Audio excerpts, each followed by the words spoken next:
In this video, I'm going to show you how to factory reset your Amazon Fire TV stick so it's like brand new. So the first thing you want to do is scroll on over to settings in the right. Once you're here, we're going to scroll down and we're going to go to My Fire TV.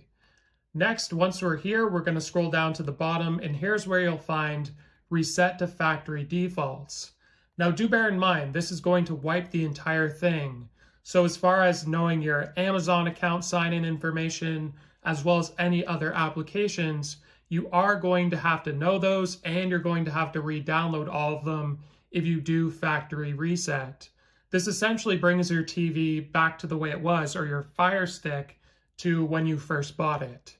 So if you want to go through with it, simply press the select button, and I'm sure there's one more warning. Just go to yes or sure, and then it'll factory reset.